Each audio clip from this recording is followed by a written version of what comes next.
ಸ್ನೇಹಿತರೆ, ಇದು ಯಾವುದೋ ಕಾರ್ಪೊರೇಟ್ ಆಸ್ಪತ್ರೆ ಅಲ್ಲ, ಇದು ನಾಗಮಂಗಲ ತಾಲೂಕಿನ ಹೊನ್ನಾವರ ಗ್ರಾಮದ ಗ್ರಾಮೀಣ ಆಸ್ಪತ್ರೆ, ಸರ್ಕಾರಿ ಗ್ರಾಮೀಣ ಆಸ್ಪತ್ರೆ.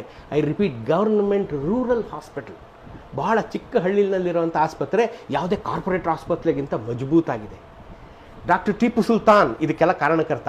ಸರ್, ನಿಮ್ಗೆ ಯಾಕೆ ಅನ್ನಿಸ್ತು ಇಷ್ಟು ಚೆನ್ನಾಗಿ ಹಾಸ್ಪಿಟ್ಲ್ ಇಟ್ಕೋಬೇಕು ಅಂತ? ಯಾಕೆ ಅನ್ನಿಸ್ತು ಹೇಳಿ ಸರ್. ಈಗ ನಾನು ಹೇಳಬೇಕು ಅಂತಂದ್ರೆ, ಸರ್ಕಾರಿ ಆಸ್ಪತ್ರೆಗಳು ಆ ಥರ ಇರುತ್ತೆ, ಕೆಟ್ಟದಾಗಿರುತ್ತೆ, ಹೊಲ್ಸಾಗಿರುತ್ತೆ, ಆ ಥರ ಎಲ್ಲ ಮೈಂಡ್ ಸೆಟ್ ಅಲ್ಲಿ ಎಲ್ಲರೂ ಜನರ ಮೈಂಡ್ ಸೆಟ್ ಅಲ್ಲೂ ಇದೆ. ಆಮೇಲೆ ಸರ್ಕಾರಿ ವೈದ್ಯರು ಕೂಡ ಸುಮ್ಮನೆ ಬರ್ತಾರೆ ಹೋಗ್ತಾರೆ ಅನ್ನುವಂಥ ಕಾನ್ಸೆಪ್ಟ್ ಇರುತ್ತೆ. ಈಗ ನಾವು ಸರ್ಕಾರ ಅನುದಾನ ಕೊಡ್ತಾ ಇದೆ. ಈಗ ಯಾವ ತರ ಅನುದಾನ ಕೊಡ್ತಾ ಇದೆ ಅಂದ್ರೆ, ನೀನು ಪೇಷಂಟ್ ನೋಡು, ನಾನು ದುಡ್ಡು ಹಾಕ್ತೀನಿ. ಆ ಅನುದಾನನ ತಗೊಂಡು ನಾವು ಹೇಗೆ ಬಳಸ್ಕೋಬಹುದು, ಹೇಗೆ ಆಸ್ಪತ್ರೆನ ಇಂಪ್ರೂವ್ ಮಾಡ್ಬೋದು, ಹೇಗೆ ಆಸ್ಪತ್ರೆಯ ರೋಗಿಗಳ ಚಿಕಿತ್ಸಾ ಗುಣಮಟ್ಟನ ನಾವು ಹೇಗೆ ಇಂಪ್ರೂವ್ ಮಾಡಬಹುದು ಅನ್ನೋದನ್ನ ನಾವು ಇದರಲ್ಲಿ ತೋರಿಸಿದೀವಿ ಸರ್. ಅಮೇಝಿಂಗ್. ಒಬ್ಬ ಡಾಕ್ಟರ್ ಮನ್ಸು ಮಾಡಿಬಿಟ್ರೆ ಒಂದು ಆಸ್ಪತ್ರೆ ಎಷ್ಟು ಚೆನ್ನಾಗಿರುತ್ತೆ ಅನ್ನೋದಕ್ಕೆ ಡಾಕ್ಟರ್ ಟಿಪ್ಪು ಸುಲ್ತಾನ್ ನಿದರ್ಶನ. ಇವ್ರು ನಾಗಮಂಗಲದವರು, ಲೋಕಲೈಟು. ಮಧ್ಯಾಹ್ನ 1 ಗಂಟೆಗೆ OPD ಕ್ಲೋಸ್ ಮಾಡ್ಬಿಡ್ತಾರೆ ಕಣ್ರಿ. 2 ಗಂಟೆ ಮೇಲೆ ಇವ್ರು ಊರು ಸುತ್ತಕ್ಕೆ ಹೋಗ್ತಾರೆ. ಅದೇನು ಮಾಡ್ತೀರಾ ಹೇಳಿ ಸರ್? ಊರು ಸುತ್ತುವಾಗ 2 ಗಂಟೆ ಮೇಲೆ ನಾವು ಪ್ಯಾಲೇಟಿವ್ ಕೇರ್ ಅಂತ ಇರುತ್ತೆ. ಪ್ಯಾಲೇಟಿವ್ ಕೇರ್ ಅಂಗನವಾಡಿ ವಿಸಿಟ್ ಇರುತ್ತೆ, ಸ್ಕೂಲ್ ವಿಸಿಟ್ಸ್ ಇರುತ್ತೆ.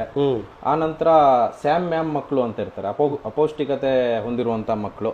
ಅವರ ಮನೆಗೆ ಹೋಗಿ ನಾವು ಪೇಷಂಟ್ಗಳನ್ನ ನೋಡಿ ಬರಬೇಕಾಗಿರುತ್ತೆ. ನೋಡಿ, ಇವರು ಆಸ್ಪತ್ರೆಯಲ್ಲೇ ಕೂತ್ಕೊಂಡು ಬೆಳಗಿನ ಸಾಯಂಕಾಲ ತನಕ ಈ ಬಿಸಿಲಲ್ಲಿ ಈ ಫ್ಯಾನ್ ಕೆಳಗಡೆ ಕೂತ್ಕೊಂಡು ಕಾಲ ಕಳಿಬೋದು. 2 ಗಂಟೆಗೆ ಕ್ಲೋಸ್. ಈಗ ನಾನು ಬಂದೆ ಅಂತ ಈಗಿದ್ದಾರೆ. ಈಗ ಇದನ್ನು ಕ್ಲೋಸ್ ಮಾಡ್ಕೊಂಡು ಈಗ ಊರು ಸುತ್ತಕ್ಕೆ ಹೋಗ್ತಾರೆ, ಎಲ್ಲರನ್ನ ಯೋಗಕ್ಷೇಮ ನೋಡ್ಕೋತಾರೆ. ಇವ್ರಿಂದ ನಾವು ಕಲಿಬೇಕಾಗಿರೋದೇನು? ಶ್ರದ್ಧೆ. ಕೆಲಸದಲ್ಲಿ ಶ್ರದ್ಧೆ. ಒಂದು ಕೆಲಸದಲ್ಲಿ ಶ್ರದ್ಧೆ ಇದ್ದರೆ ನಾವು ಮಾಡೋ ಕೆಲಸನ ಎಷ್ಟು ಸೌಂದರ್ಯಯುತವಾಗಿ ಇಟ್ಕೋಬೋದು ಅನ್ನೋದಕ್ಕೆ ಡಾಕ್ಟರ್ ಟಿಪ್ಪು ಸುಲ್ತಾನ್ ನಿದರ್ಶನ. ಇಂಥವ್ರ ಸಂತತಿ ಸಾವಿರ ಆಗಲಿ. ನಿಮ್ಮೆಲ್ಲರ ಹರಕೆ ಡಾಕ್ಟರ್ ಟಿಪ್ಪು ಸುಲ್ತಾನ್ ಮೇಲಿರಲಿ.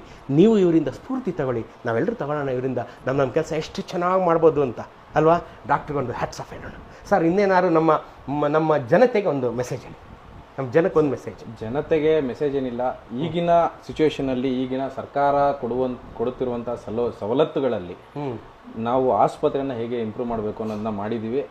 ಇದಕ್ಕೆ ನಮ್ಮ ಪಂಚಾಯಿತಿ, ನಮ್ಮ ರೋಗಿಗಳು, ನಮ್ಮ ಆಸ್ಪತ್ರೆಯ ಸಿಬ್ಬಂದಿ, ನಮ್ಮ ಮೇಲಧಿಕಾರಿಗಳು ಮುಖ್ಯವಾಗಿ ಅವರ ಸಹಕಾರದಿಂದ ನಾವು ಇಷ್ಟು ಮಾಡಿದೀವಿ. ಮುಂದುವರೆದು ಮುಂದಿನ ದಿನಗಳಲ್ಲಿ ಈ ಸೇವೆಗಳಾಗ್ಲಿ ಎಲ್ಲ ಡಿಜಿಟಲೀಕರಣ ಆಗ್ತಾ ಇದೆ. ಇನ್ನು ಒಳ್ಳೆ ಸೇವೆ ಗ್ರಾಮೀಣ ಮಟ್ಟದಲ್ಲಿ ಸಿಗುತ್ತೆ ಅನ್ನೋದು ನನ್ನ ಆಶಯ. ನೋಡ್ರಿ ಇದೇ ಸ್ಫೂರ್ತಿ ಕಣ್ರಿ. ನಮಗೆ ಫ್ಯೂಚರೇ ಇಲ್ಲ ಅಂತ ಮನಸ್ಸಲ್ಲಿ ನಂಗೆ ಬೇಜಾರಾಗ್ಬಿಡ್ತಾ ಇರುತ್ತೆ. ಯಾಕೆಂದ್ರೆ ನಾವೆಲ್ಲ ಕ್ಲೋಸಿಂಗ್ ಟೈಮ್ ಅಲ್ವಾ? ಆದರೆ ಇಂಥವ್ರನ್ನ ನೋಡಿದಾಗ, ಈ ಯುವಕರನ್ನು ನೋಡಿದಾಗ ಖುಷಿ ಆಗುತ್ತೆ. ಇಲ್ಲ, ಈ ತೇರನ್ನು, ಭಾರತ ಅನ್ನೋ ತೇರನ್ನು ಎಳೆಯೋಕ್ಕಿಂತ ಸ್ಫೂರ್ತಿದಾಯಕವಾದಂಥ ಹುಡುಗರಿದ್ದಾರೆ. ಇಂಥವ್ರ ಸಂತತಿ ಸಾವಿರ ಆಗಲಿ. ಇವ್ರಿಗೆ ನಿಮ್ಮೆಲ್ಲರ ಹಾರೈಕೆ ಇರಲಿ ಕಣ್ರಿ. ಇವ್ರನ್ನ ನೀವು ಸ್ಫೂರ್ತಿಯಾಗಿ ತಗೊಳ್ಳಿ, ರೋಲ್ ಮಾಡಲಾಗಿ ತಗೊಳ್ಳಿ ಅಲ್ವಾ? ಇವರು ಎಲ್ಲರೂ ಸಿಗ್ತಾರೆ ನಿಮಗೆ. ಬೆಂಗಳೂರು ಕಡೆ ಬಂದಾಗ ಸಿಗ್ದಾಗ ಮಾತಾಡ್ಸ್ರಿ, ಬೆಂತಟ್ರಿ ಅಲ್ವಾ? ಸ್ನೇಹಿತರೆ, ಈ ಆಸ್ಪತ್ರೆಯನ್ನು ಕಾರ್ಪೊರೇಟ್ ಆಸ್ಪತ್ರೆಗಿಂತ ಚೆನ್ನಾಗಿ ಇಟ್ಕೊಂಡಿರ್ತಕ್ಕಂಥ ಈ ಸಿಬ್ಬಂದಿಯನ್ನು ನೀವು ನೋಡ್ತಾ ಇದ್ದೀರಾ. ಇವರೆಲ್ಲರಿಗೂ ಒಂದು ಹ್ಯಾಟ್ಸ್ ಆಫ್ ಹೇಳ್ಬೇಕು ನೀವು. ಇವರೆಲ್ಲರಿಂದ ನೀವು ಸ್ಫೂರ್ತಿ ತಗೋಬೇಕು. ಇಷ್ಟು ಚೆನ್ನಾಗಿ ಆಸ್ಪತ್ರೆಯನ್ನು ಇಟ್ಕೊಂಡು ಹಗಲು ರಾತ್ರಿಗಳನ್ನು ಒಂದು ಮಾಡಿ ತಮ್ಮ ಮನೆ ಕೆಲಸ ಅಂತ ದುಡಿತಾ ಇರತಕ್ಕಂಥ ಇಂಥ ಸರ್ಕಾರಿ ಸಿಬ್ಬಂದಿಗೆ ಒಂದು ಹ್ಯಾಟ್ಸ್ ಆಫ್. ಇವ್ರಿಗೆ ನೀವು ಸಹ ನಿಮ್ಮ ಹೃದಯಾಂತರಾಳದ ನಮಸ್ಕಾರಗಳನ್ನು ಇವ್ರಿಗೆ ನೀವು ಸಲ್ಲಿಸಬೇಕು. ಇಂಥವರಿಂದ ನೀವು ಸ್ಫೂರ್ತಿ ತಗೋಬೇಕು.